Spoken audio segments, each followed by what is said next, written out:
అది చూచుచున్న దేవుడు అని చెప్పాను. హల్లెలూయా. ఎవరంట? చూచుచున్న దేవుడు. ఈరోజు మన అంశం ఏంటి? చూచుచున్న అంటే అర్థం ఏంటి? మన ఉపవాసం ఉన్నది దేవుడు చూస్తున్నాడు. ప్రార్థనకు వెళ్ళింది దేవుడు చూస్తున్నాడు. ప్రార్థనకు రాని వారిని కూడా హల్లెలూయా చెప్పండి ఒకసారి. అవునా కదా? అవునా? ఇంతకుముందు ఎవరు పాట పాడేవాళ్ళు, ఇప్పుడు ఎవరు పాడలేదు ఆ పాటని. చూచుచున్న దేవుడవయ్యా, నన్ను చూచినావు, నీ పేరు ఏమిటో, నీ పేరు ఏమిటో, నా పేరుతో నన్ను పిలిచావయ్యా, నా పేరుతో నన్ను పిలిచావయ్యా, చూచుచున్న దేవుడవై నన్ను చూచినావు, సారాయి మాటలే విన్నావా అబ్రహాము. హల్లెలూయా. అవునా? చూచుచున్న దేవుడు. అవునా? ఎవరు ఆ మాట అన్నది? ఎవరితో అన్నారు ఆ మాటని? అవునా? నువ్వు చూచుచున్న దేవుడవు. ఈరోజు ఉపవాసం ఉన్న మన జీవితంలో దేవుడు మన చూచిన దేవుడు. మనం ఉపవాసం ఉండి ప్రార్థన చేస్తున్నప్పుడు మన ప్రార్థనకి ప్రతిఫలం ఇవ్వడానికి చూచిన దేవుడు. అర్థమవుతుందా? ఈరోజు మనం గమనించినట్లయితే ఉపవాస ప్రార్థన అనేది మానవుని జీవితంలో చాలా అవసరమైనది.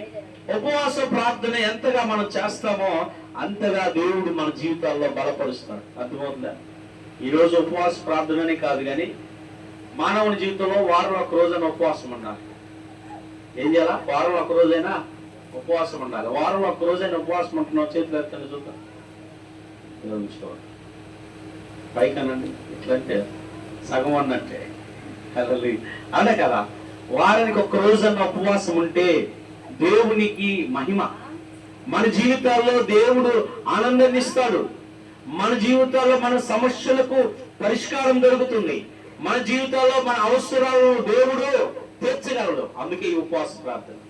అర్థమవుందా? ఎలాగన్నైతే ఉపవాసం ఉండి ప్రార్థన చేయొచ్చని ఈ కోరిక ప్రారంభిస్తా ఉన్నాం. మామూలుగా అయితే ఉపవాసం ఉంటారా? ఉండరు. ఇలా ఎవరున్నారో మరి నాకు తెలియదు. ఇప్పుడు అందరు తిని వచ్చారో తినకుండా వచ్చారో కూడా నాకు తెలియదు. హల్లెలూయా. తినలేదా? దేవునికి స్తోత్రం. తినలేదు అన్న చేతులు ఎత్తండి.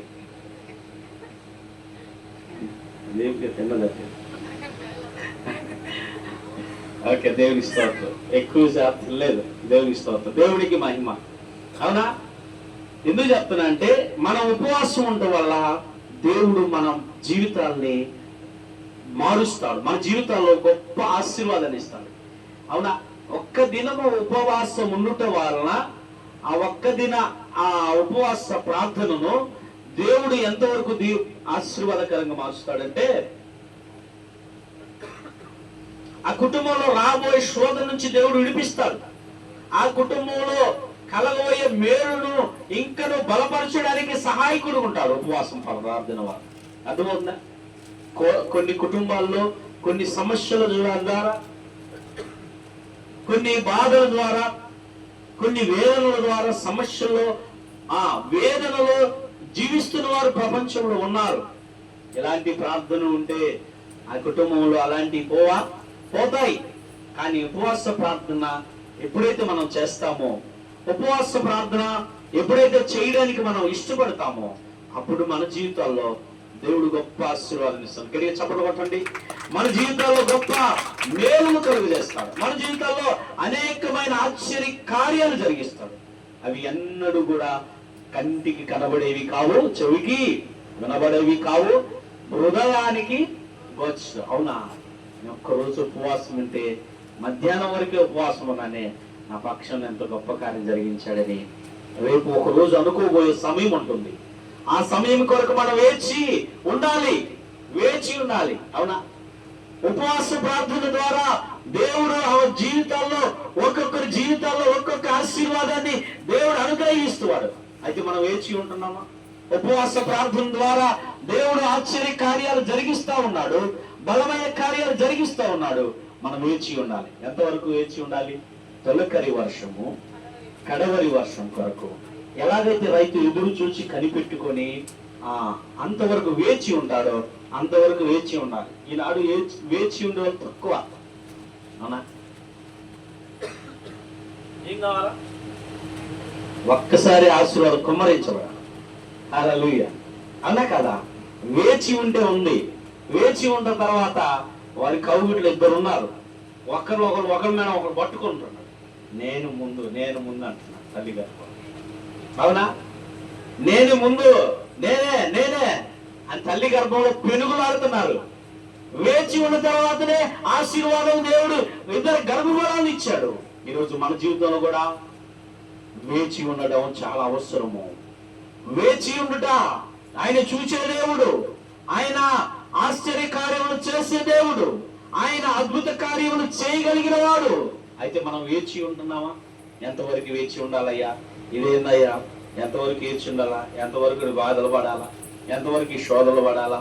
ఎంతవరకు అయ్యా దేవుడు ఉంటే మరి ఇంతవరకు దాదాపుగా ఇన్ని రోజులు నేను వేచి ఉంటున్నానే, నాకెందుకు ఈ సమస్య ఉంటుంది, నాకెందుకు ఈ బాధలు ఉంటున్నాయి, ఇంకా మా ఇంట్లో ఆ సమస్యలు అలాగనే నిలిచిపోయి అంటే మనం వేచి ఉండలేదు. అవునా? మనం వేచి ఉండాలి. అవునా? వేచి ఉండాలి. వేచి ఉండి 18 సంవత్సరాలు ఆమె ఏం చేసింది? ఎన్ని సంవత్సరాలు?